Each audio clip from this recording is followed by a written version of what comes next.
বাহ, সাবাস, অতুলনীয় খাবার। খাবার খুব সুস্বাদু হয়েছে। আমাদের পুরনো বাবুর্চিরাই কিন্তু রান্না করেছে, তবে পার্থক্যটা হচ্ছে রান্নায় তাদের আন্তরিকতাটা বেড়েছে। তার মানে বোঝা যাচ্ছে যে আন্তরিকতা খাবারের স্বাদকে বৃদ্ধি করে।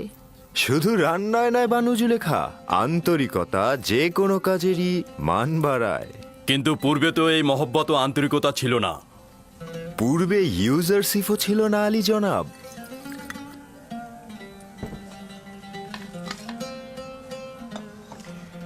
ইউজারসিফ, তুমি জাদুশাস্ত্র জানো নাকি? সবাইকে একেবারে মোহিত করে ফেলছো। জাদুশাস্ত্র?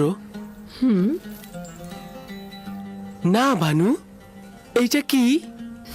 সে কাজকে ভালোবাসতে জানে, তার জাদু শেখার কোনো প্রয়োজনই নেই।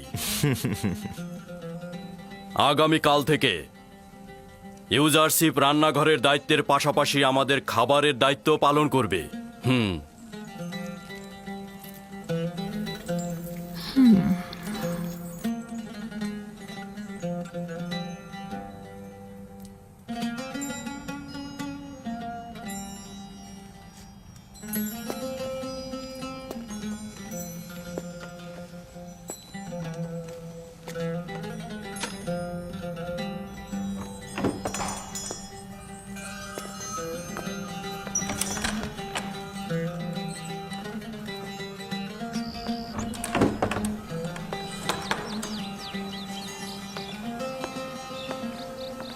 কি হয়েছে?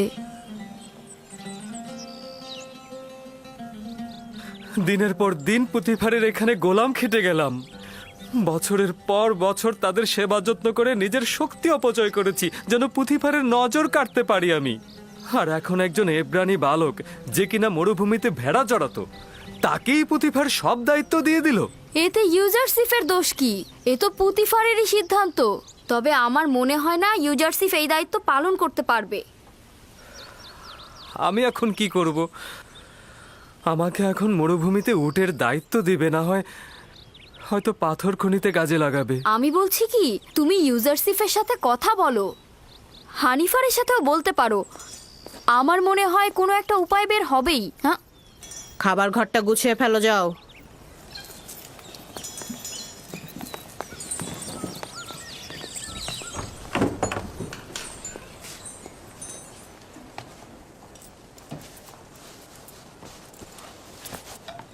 কি ওখানে ওভাবে দাঁড়িয়ে থাকবে নাকি? আমাদের একটু সাহায্য করো। এখন থেকে পুতিফারের দস্তরখানার দায়িত্ব এই ইউজারসিফের। আমার অধিকার নেই হস্তক্ষেপ করার। তুমি কি আমার উপরে রেগে আছো? মনে হচ্ছে তুমি কিছুই জানো না। তোমার কারণেই তো সব নষ্ট হয়ে গেল। হায় আফসোস, কত দিন ধরে চেষ্টা করেছি খানসামার জায়গায় পৌঁছাতে। এখন সম্ভবত ওকে কোনো শস্য খামারে পাঠানো হবে অথবা পাথরের খনিতে।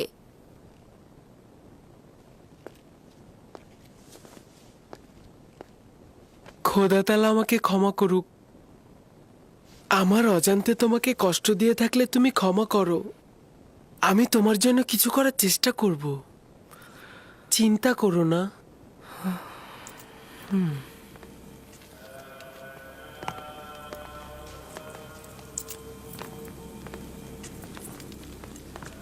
বানু জুলেখা আসছে আলী জনাব।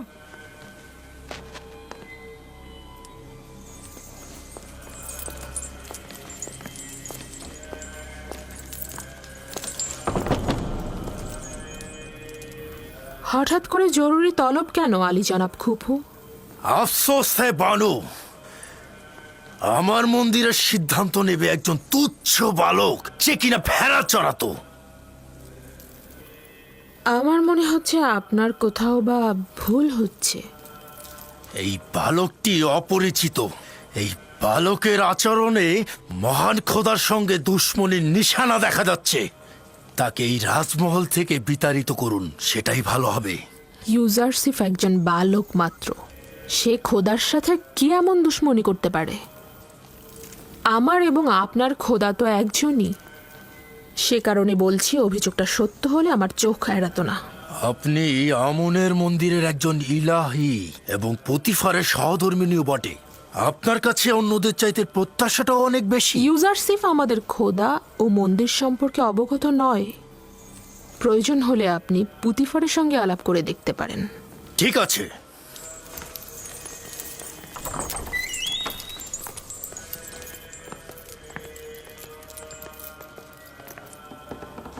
আলী জনাব, আপনি কি সিদ্ধান্ত নিয়েছেন যে একজন বালক রাজমহলের খাবার বন্টনের দায়িত্ব নেবেন?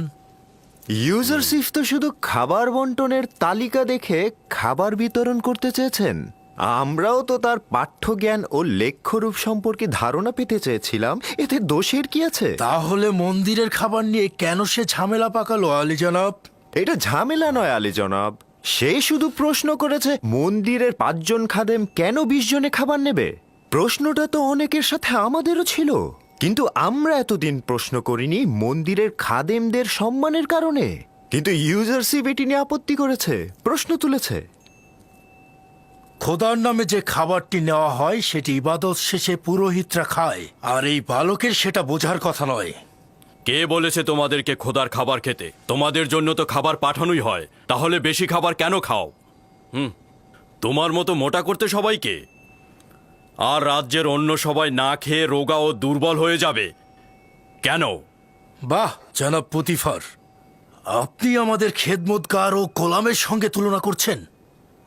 আমরা আমন খোদার পুরোহিত, যিনি কিনা মিশরের খোদারও খোদা। এই রাজমহলের কর্মচারীরাও আমনের বান্দা এবং নিজেদের খোদাবান্দের খেদমতগার। পার্থক্য এই যে রাজমহলের কর্মচারীগণ নিজেদের খোদাবান্দের জন্য কষ্ট সহিষ্ণু কাজ করে থাকে, কিন্তু মন্দিরের খাদেমগণ তাদের নিজেদের খোদার জন্য কিছুই করেন না, শুধুমাত্র তার খাবার খেয়ে দিনে দিনে মোটা হয়ে যান।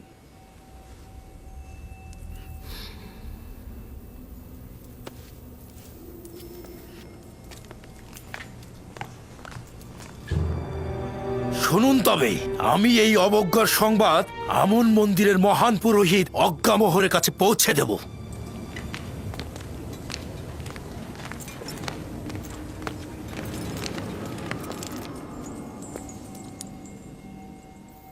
ইউজারসিফের প্রতি ভালোবাসা নিজের কাছে, কিন্তু তার জন্যে পুরোহিতদের মনে কষ্ট দেওয়া কি ঠিক হচ্ছে?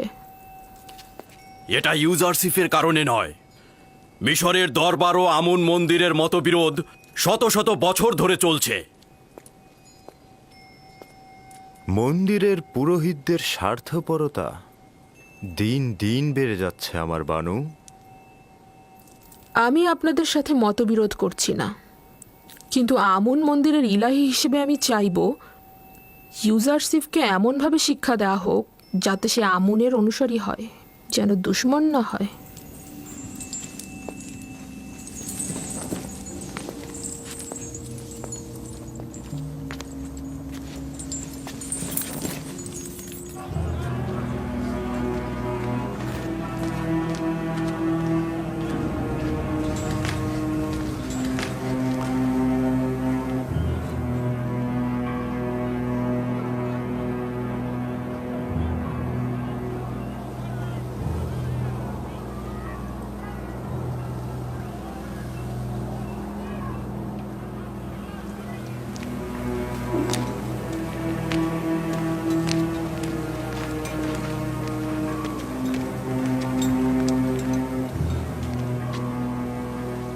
তরুদ, আমন মন্দিরের মহান পুরোহিত আলী জনাব অজ্ঞামোহর।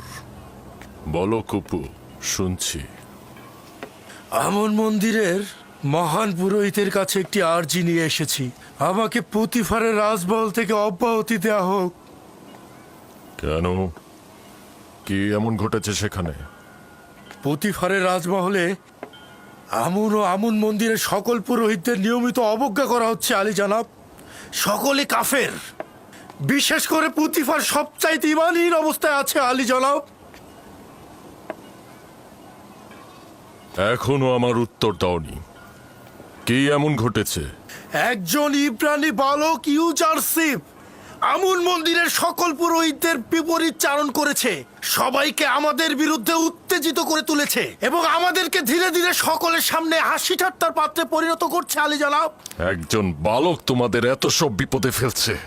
আমি তো ভেবেছিলাম আমেন হতে অথবা পুতিফার মন্দিরের সাথে দুশ্মনী করছে।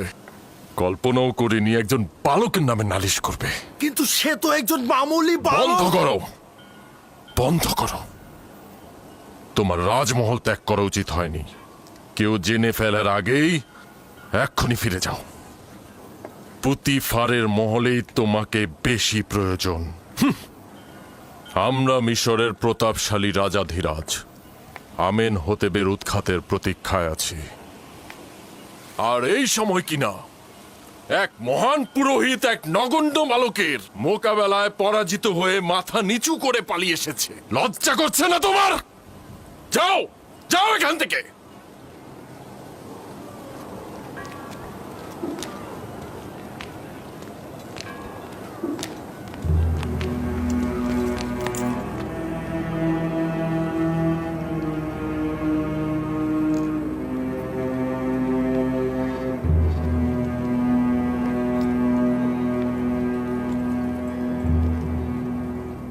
ইস, সে কত সুন্দর, একদম ফেরেশতার মতো। হ্যাঁ হ্যাঁ ঠিক বলেছো। আর কি সুন্দর গায়ের রং, কি সুন্দর চোখ, একে তো আগে কি কখনো সুন্দর দেখিনি। বালক, এত সুন্দর বালক আমি আমার জীবনেও দেখিনি। এই ও হ্যাঁ, কবে এসেছে? ঠিক বলেছো। আমিও কোনোদিন দেখিনি। ও মা, দাঁড়িয়ে দাঁড়িয়ে কি ওমা, দেখছো? দেখো। খাবার নেবে না?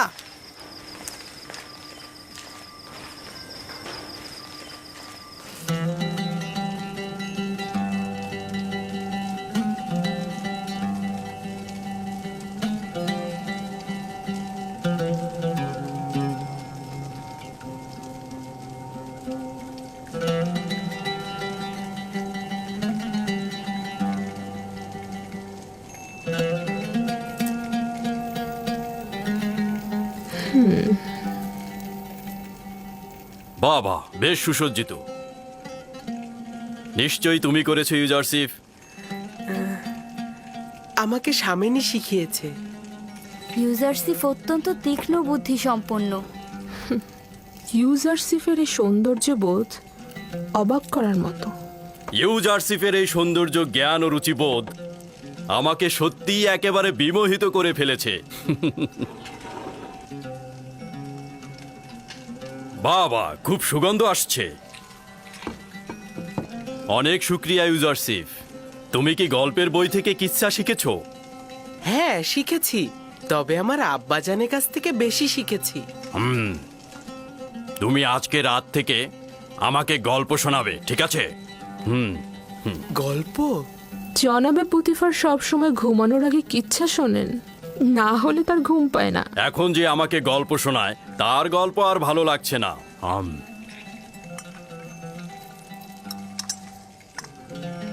কি ব্যাপার, কিছু বলছো না তো? দুঃখিত আলী জনাব। তাহলে আপনার বর্তমান কিতাব পাঠকের কি হবে? সুপার, ও ভিন্ন কোনো কাজে যোগ দেবে। আমি তো এখন তার বিপরীতেই কাজ করছি। এর জন্য সে অনেক কষ্ট পাচ্ছে আলী জনাব। এর কারণে আমারও অনেক কষ্ট হচ্ছে। আমি তাকে আর কষ্ট দিতে পারবো না। তোমার কল্পের দয়া ও মমতা আমাকে মুগ্ধ করেছে। তুমি বলতে চাচ্ছ সুপারকে আমি উত্তম কোনো পেশায় নিয়োজিত করব, এই তো? আপনি চাইলে তাদের পূর্বের চাকরি ফিরিয়ে দিতে পারেন। আমি চাই না আমার কারণে কেউ কষ্ট পাক। আমি কাউকেই কষ্ট দিতে পারবো না। চিন্তা করো না, হানিফারকে আমি বলে দেব সুপারকে যেন উত্তম কোনো কাজে নিয়োজিত করে, ঠিক আছে? আজ থেকে তুমি আমার কিতাবখানা সংরক্ষক ও কিতাব পাঠক। জনাব পুতিফার ইউজারশিফকে কিন্তু আমাকে হাদিয়া হিসেবে দিয়েছিলেন, মনে আছে তো? আমাকে হাদিয়া দিয়ে তার কার্য নিজে উপভোগ করছেন। যদি তুমি সম্মতি না দাও তাহলে ইউজারশিপকে কোনো কাজেই নিয়োগ করব না। আমার অভিপ্রায় ছিল মজা করা। ইউজারশিপ তাই করবে যা এই মহলের খোদাবন চাইবেন। তার উচিত হবে সবসময় আপনার প্রতি কৃতজ্ঞতা জ্ঞাপন করা এবং কখনোই মেহেরবানির অপব্যবহার না করা। আমি সর্বদাময় নিজের জাহাপানা খোদাবন্দের কাছে কৃতজ্ঞ থাকব। হুম।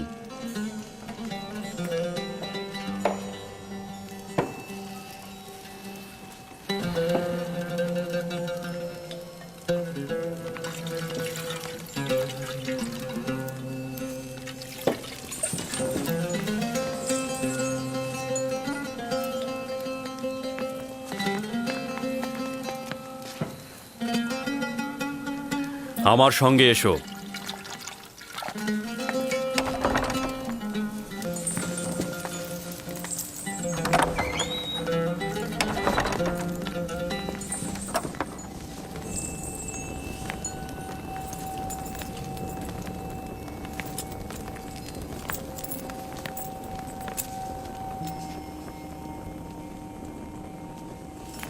এটি অমূল্য রত্ন ভাণ্ডার।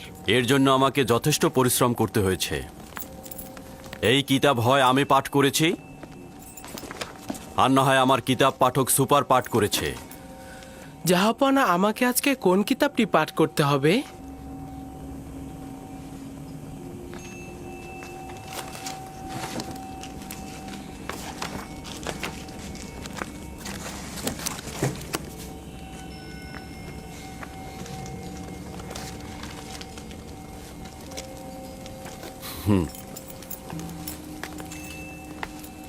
আজ রাতে এই কিতাবটি আমার জন্য পাঠ করো। এটি এমন একটি কিতাব যেখানে মিশরের ভবিষ্যৎ সম্পর্কে ইশারা করা হয়েছে।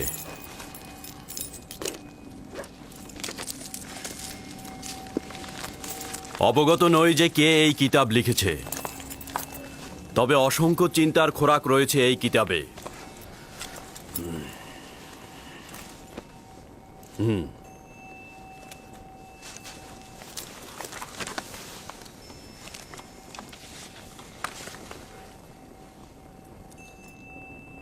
মিশরের ক্ষমতা চিরস্থায়ী নয়, শাসনের জুলুম চিরকাল থাকবে না।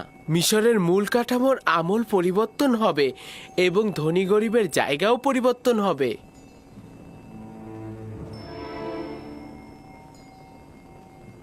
ভিন্ন ধারা প্রতিষ্ঠায় রক্তক্ষয়ী কলহ সৃষ্টি হবে। বৃত্তশালীগণ তাদের প্রাসাদ থেকে বঞ্চিত হবে। আমন খোদা তার পূজা অর্চনা হারাবে এবং শক্তিশালী খোদা আসবে। হুকুমত জনগণের মধ্যে চলে আসবে এবং শক্তিশালী খোদার ইবাদত হবে। আমিও ধারণা করছি এই কিতাবের বাণী বাস্তব ক্ষেত্রে রূপায়িত হবে।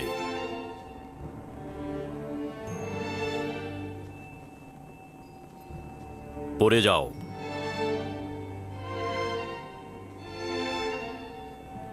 কি চিন্তা করছি ইউজারশিপ? ভাবছি আমি জ্ঞাত আছি। এই ঘটনা শুধুমাত্র এলাহির দূতই করতে পারেন। শুধুমাত্র সেই পারেন সম্পদশালী ও জুলুমকারীর ক্ষমতাকে ভোজবাজি থেকে টেনে নামাতে। তিনি পারবেন আমুনের পূজা অর্চনা বন্ধ করে তার ইবাদতের আলো ছড়িয়ে দিতে। না, আমি এটা ধারণা করছি। তোমার কথায় বোঝা যায় তোমার চিন্তা চেতনা অনেক উঁচু মানের। এগুলো কোথা থেকে জেনেছ?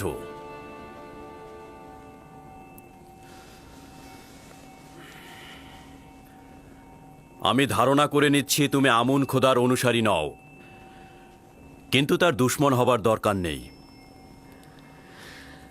আমন শুধুমাত্র হস্তনির্ভর একটি পাথর, এছাড়া কিছু নয়। তার সঙ্গে দুশ্মনির কি আছে?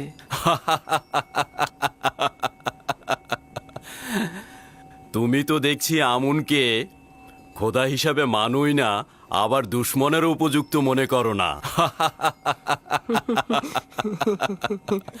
যদি মহামান্য পুরোহিত অজ্ঞামোহর তোমার কথা শোনে, তাহলে নিজেই নিজের শ্বাসনালী চেপে ধরবে।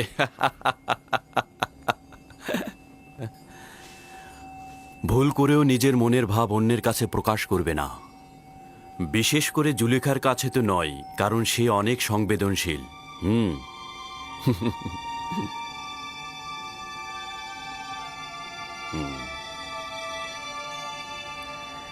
আলী জনাব, আমি জানতে পারি কি জাহাপানা কিসের অর্চনা করেন? পূর্বে সেও আমনের পূজারী ছিলেন, কিন্তু এখন বিষয়টি গোপন রেখেছেন। তুমি আমারটাও শুনে রাখো। আমন মন্দিরের এই পুরোহিতদের দ্বারা আমি ত্যক্ত বিরক্ত।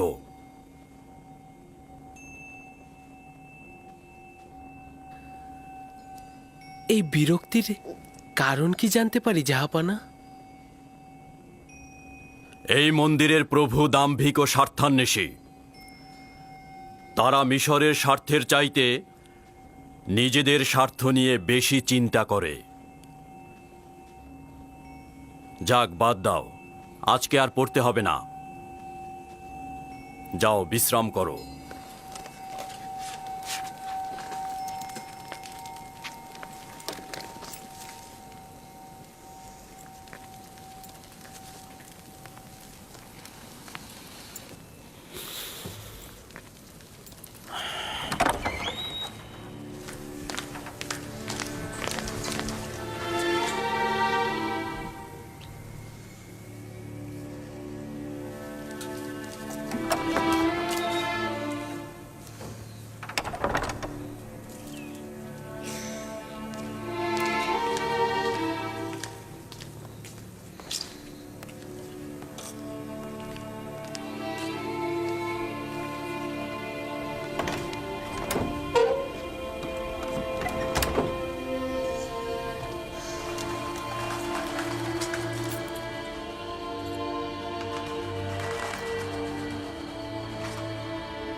খোদাবান,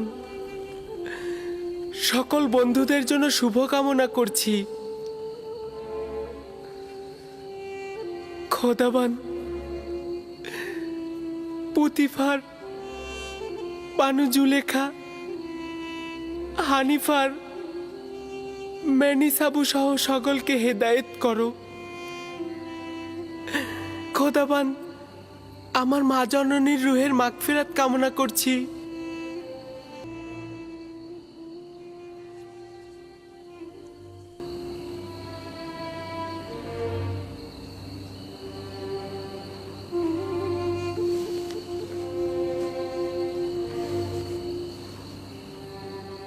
খোদাবান, আমার আব্বাজান ইয়াকুবের জন্য সবর ধরার তাগাদ করছি। এই পিরানটি পরিধান করো আমার আব্বাজান। তুমি এটা পরিধান করো, দেখবে সঠিক মাপই রয়েছে। এটা পরার যার যোগ্যতা রয়েছে সে যদি এটা পরে তাহলে পিরানটি তার মাপেরই হয়ে যাবে। জানি বিচ্ছেদের দরদ খুবই কষ্টের, তাকে আমাকে ভুলতে সহযোগিতা করো।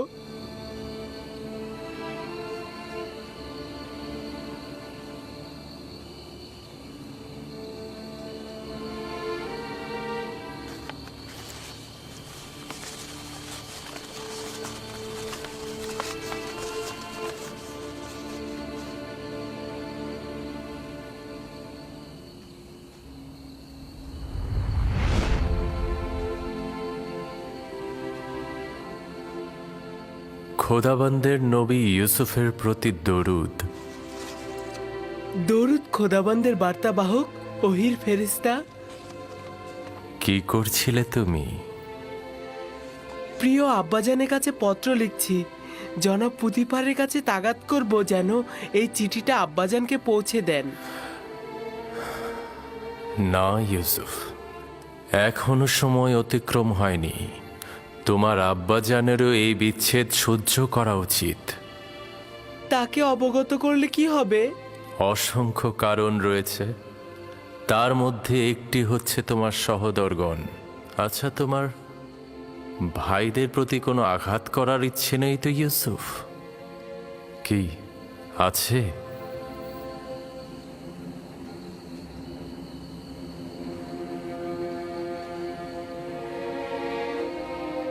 না না না, যদি আব্বাজান জানতে পারে তাহলে তাদের অভিশাপ দেবে। আব্বাজানের অভিশাপে ভাইজানেরা ধ্বংস হয়ে যাবে। না না না, আমি আমার ভাইদের কষ্ট সহ্য করতে পারবো না।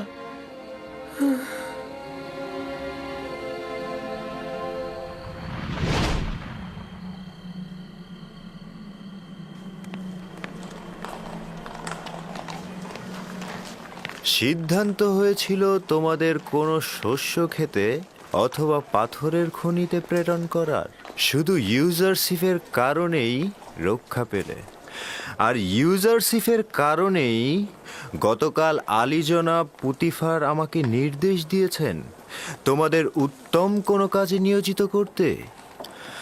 তো এখন তোমরা বলো তো, তোমরা কোন কাজ করতে ইচ্ছুক? আমরা আর কি বলবো, আপনি যা সিদ্ধান্ত নেবেন তাই হবে। তুমি যেহেতু অভিজ্ঞ খানসামা, সেহেতু তুমি জনাব পুতিফার ও বানু জুলেখার খাবার তৈরিতে সহায়তা করবে। আর তুমি সাক্ষর জ্ঞান সম্পন্ন, সেহেতু তুমি খাবারের তালিকা নিয়ে আজ থেকে ইউজারশিপের দায়িত্ব পালন করবে। রাজি আছো তো?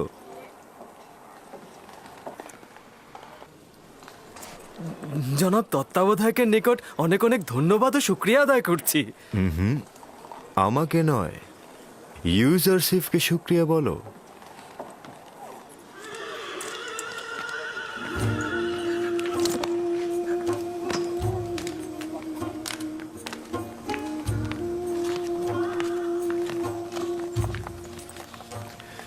তোমার আর রান্নাঘরে যে কাজ নেই, ওরাই তোমার কাজ করে দেবে। তুমি আমার সঙ্গে এসো।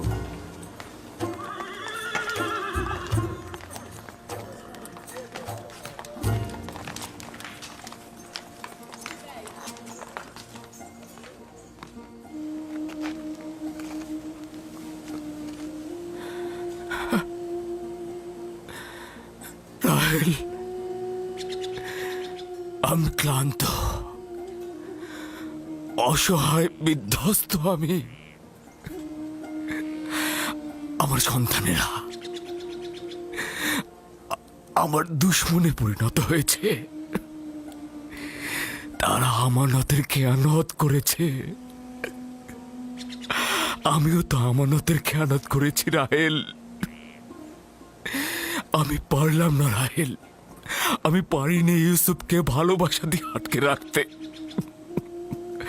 আমি পারিনি রাহেল, আমি পারলাম না তোমার। যখন থেকে নিশ্চিত হয়েছি যে ইউসুফকে নেকড়ে খায়নি, তখন থেকে ইউসুফের প্রতীক্ষায় বসে আছি আমি।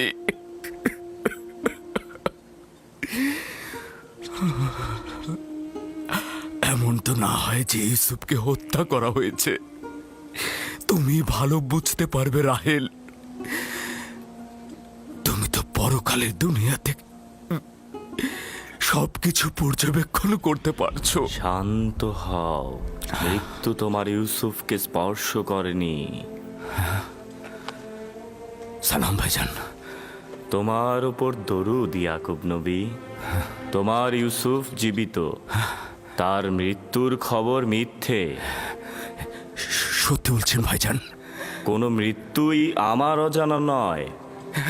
ইউসুফকে তুমি পরপারে তালাশ করো না, ভালো হবে অন্য কোথাও তালাশ করে দেখো। তাই বেনিয়ামিন তোমার ভাই চিন্তা আছে? আমার ইউসুফ জীবিত আছে?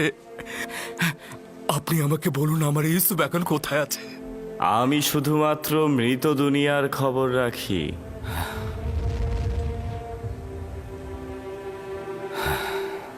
উনি কে আব্বাজান? আজরাইল, উনি হচ্ছেন মৃতদের ফেরেশতা। আমি ভেবেছিলাম আজরাইল দেখতে অনেক ভয়ঙ্কর। সবার ক্ষেত্রে নয় আমার পুত্র। শুনেছ রাহেল, আমাদের ইউসুফ জীবিত আছে, ও মৃত্যুবরণ করেনি। আমি ওকে খুঁজে বের করব। আজকে যাই, সূর্য ডোবার আগে ফিরতে হবে। চলো আমার পুত্র।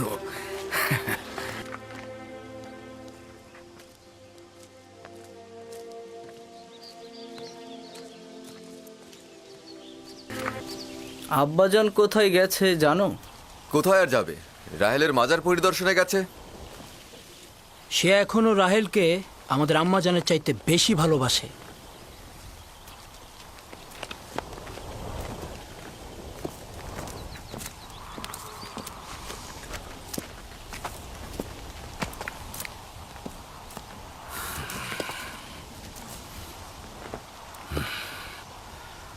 এখন কি তোমরা বলবে না আমার ইউসুফের সাথে কি হয়েছে?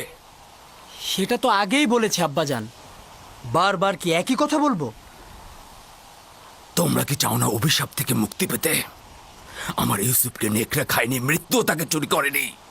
তোমরা যদি হাকিকত না বলে তওবা না পড়ো, আমি তোমাদেরকে ক্ষমা করব না।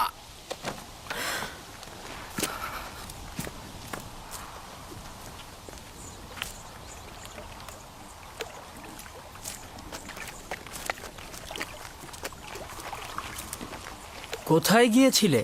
আমার আম্মাজানের মাজারে। আব্বা ওইখানে বুঝতে পেরেছে যে ইউসুফ মারা যায়নি। শোনো, তোমার মা কি বলেছে যে তোমার ভাই মরে যায়নি? না, শুভ্র পোশাকের এক ব্যক্তি বলেছে। আব্বাজান বলেছে সে মৃত্যুর ফেরেশতা। পাগল হয়ে গেছে। তার কাজ হচ্ছে মরুচারী আর কল্পনা বিলাস। আপনারা পাগল হয়ে গেছেন। আপনারা মিথ্যা কথা বলেন। আমি আপনাদের পছন্দ করি না। ওই বেনিয়ামিন, ভাগ এখান থেকে।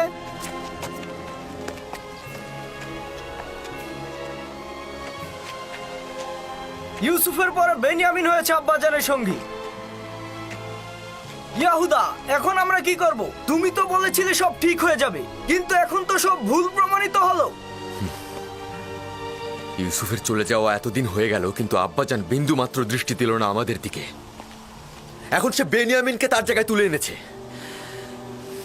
আমরা তো ধারণা করেছিলাম আব্বাজান আমাদের দিকে নজর দেবে।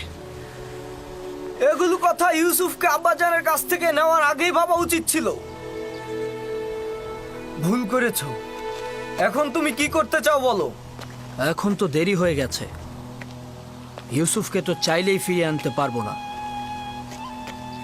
এখন আর কিছু বলে লাভ হবে না, বরং আব্বাজান ও ক্যানানের অধিবাসী সবাই মিলে আমাদের দোষী করবে। আমাদের নসিবে কি আছে কে জানে। যদি একবার প্রমাণিত হয় তাহলে আমরা কোথায় যাব?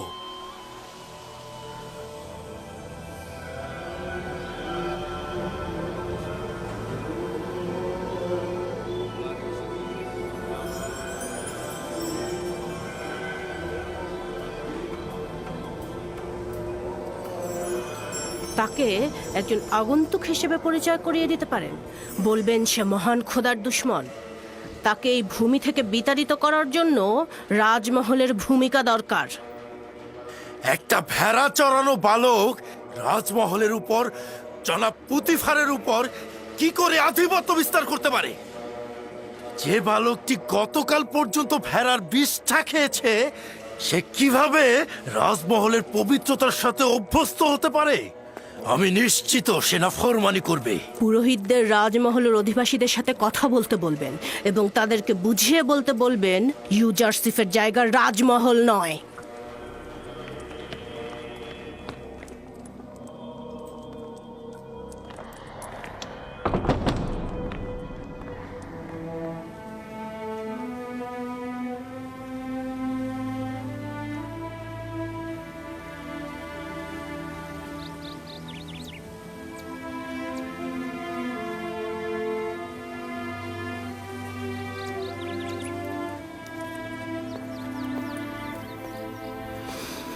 প্রিয় বানু, গতকাল রাতে আমি ইউজারসিফকে অন্য এক খোদার সাথে কথা বলতে দেখলাম। কোনো মূর্তি ছিল না, আসমানের দিকে তাকিয়ে কথা বলছিল। খুবই ভালো। তাহলে আজকে প্রমাণ দাও। আমি প্রমাণ দেখতে চাই। অবশ্যই আমার বানু। আজব ব্যাপার হচ্ছে, সে পাগলের মতো নিজের সাথেই কথা বলে। এটাকে আপনি কি বলবেন? এখানকার সবাই তাকে তীক্ষ্ণ বুদ্ধিসম্পন্ন বলে মনে করে, আর তুমি বলছো পাগল? এই তুমি এখানে কি করছো? আমি আগাছাগুলো পরিষ্কার করছি। এগুলো ফুল গাছগুলোকে শুকিয়ে ফেলে, আর এগুলো যদি পরিষ্কার না করি তবে বাগান হয়েছে, এবার কাজে মন দাও।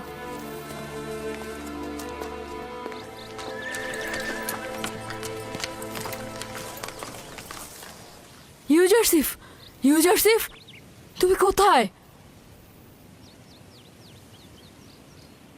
কি হয়েছে? আজ রাতে তোমার উপর নজর রাখা হবে। কে রাখবে? কারিমামা ও বানু জুলেখা। কারিমামা বলছিল তিনি দেখেছেন তুমি অন্য এক খোদার ইবাদত করছো, আর পুরোহিতরাও চাচ্ছে যেন তোমার উপর রাজমহলের সকলে খেপে যায়। সাবধানে থেকো, আমি যাই। ওইগুলো কি ছিঁড়েছো? তোমার জন্যই ছিঁড়তে হয়েছে। আমার? আমি তো তৃণভোজী নই, তাহলে তৃণ দিয়ে কি করবো? তা না, আমি তোমার জন্যই বাধ্য হয়েছি ছিঁড়তে। ঘুরে ফিরে তো সেটাই হলো। আরে বললাম তো, কথা শোনার জন্যই তো ছিঁড়তে হয়েছে।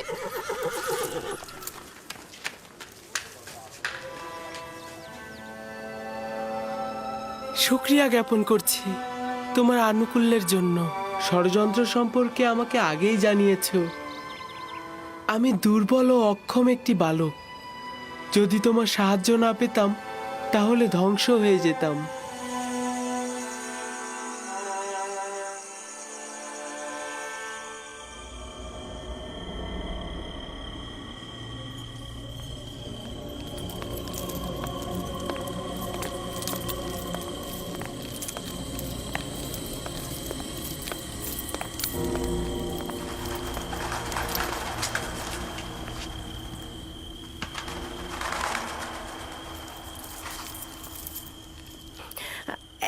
এখন ঘুমাচ্ছে, কিন্তু আমার মনে হয় সে মাঝরাতে উঠে নিজের খোদার প্রার্থনা করবে।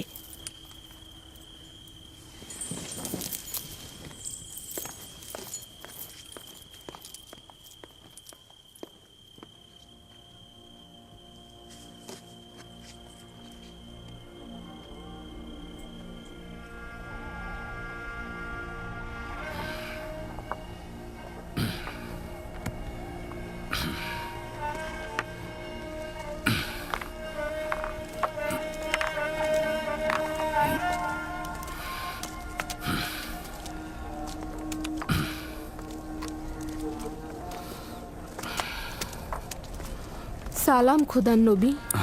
দরুদ তোমার উপর। আপনার সিদ্ধান্ত কি এটাই, আপনি এখানে থাকবেন? হ্যাঁ লিয়া, যদি খোদা চায় তো আমি সারা জীবন ইউসুফের জন্য এখানে অপেক্ষা করব। এভাবে আর কতদিন, আর কত অপেক্ষা করবেন? অপেক্ষা অব্যাহত থাকবে যতদিন না পর্যন্ত ইউসুফকে ফিরে পাই আমি। ওই দিন পর্যন্ত আমি এইখানে অপেক্ষা করব। ইউসুফকে নিয়ে অতীতের স্মৃতি রোমন্থন করব আর ভবিষ্যতের স্বপ্ন বুনে যাব। খাবারের সময় হয়ে গেছে, এবার তো খেয়ে নিন। হ্যাঁ, আসছি। বেনিয়ামিন, এসো পুত্র আমার।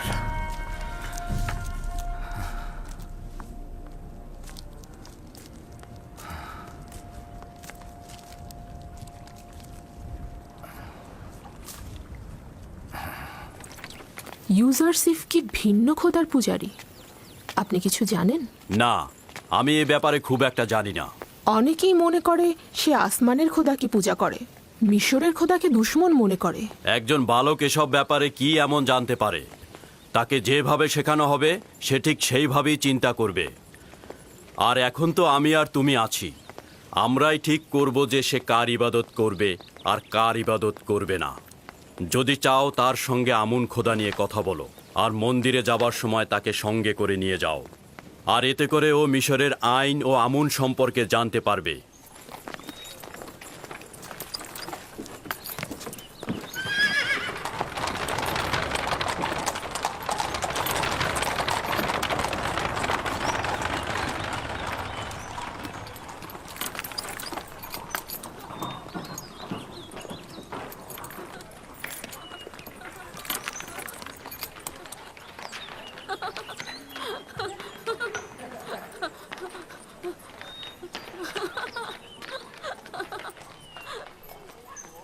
ইউজারসিফকে সজ্জিত করে আমার নিকট নিয়ে এসো।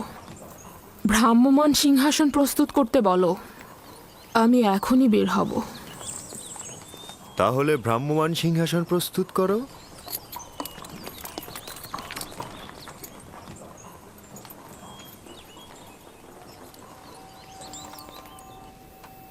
সব সময় এমন সাজসজ্জা করে পরিপাটি হয়ে থাকবে। আজকে তোমাকে অনেক বেশি সুদর্শন লাগছে। মনে হচ্ছে তুমি তোমার বয়সের তুলনায় অধিক বড় হয়ে গেছো। আপনি কি মনে করেন জনাব হানিফার? বিশ্বাস করতে কষ্ট হয় যে ওর বয়স 11 বছর। আজকে তোমাকে আমি ত্যাবর ও আমুনের মন্দিরের সঙ্গে পরিচয় করিয়ে দেব। কি যাবে তো? অবশ্যই যাব। আমি তো আমন মন্দিরের আইন কানুন জানতে খুবই আগ্রহী। তাহলে এসো আমার সঙ্গে।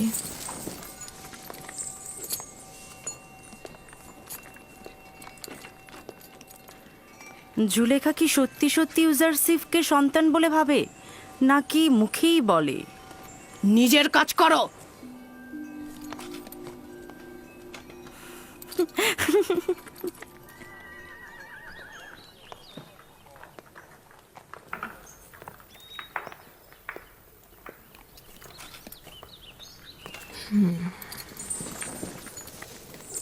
ইউজারসিফ, উঠে এসো।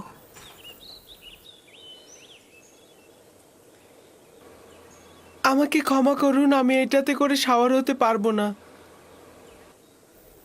কেন? ভ্রাম্যমান সিংহাসন কি পছন্দ করো না? আমি কারো কাঁধে শাওয়ার হওয়া পছন্দ করি না।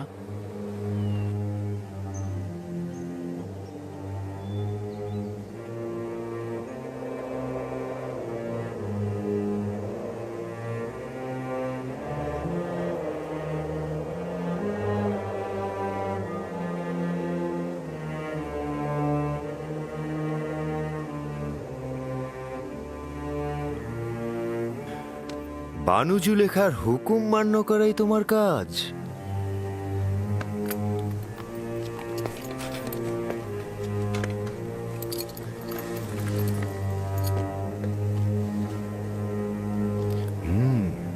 রওনা হও।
ওই যে পশ্চিম দিকটা দেখছো, ওটাকে বলা হয় মৃতদের দুনিয়া।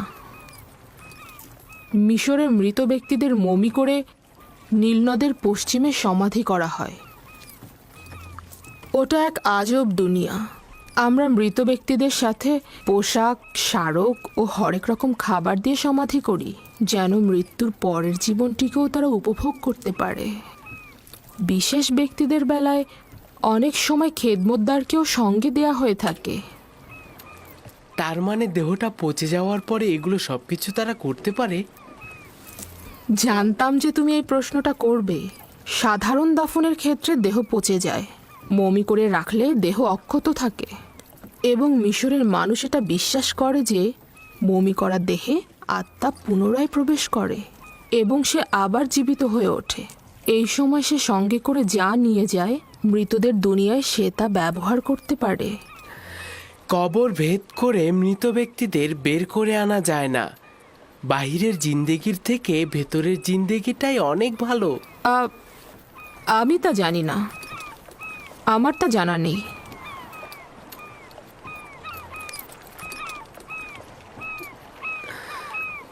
যদি আমরা এখানে বেশি সময় থাকি তাহলে বলুন না সিংহাসনটা নিচে নামাতে। তারা তো ক্লান্ত হয়ে গেছে, তাই না? না, এখনই রওনা হব। তারা অভ্যস্ত, এটা নিয়ে চিন্তিত হবার কিছু নেই। মন্দিরে চলো।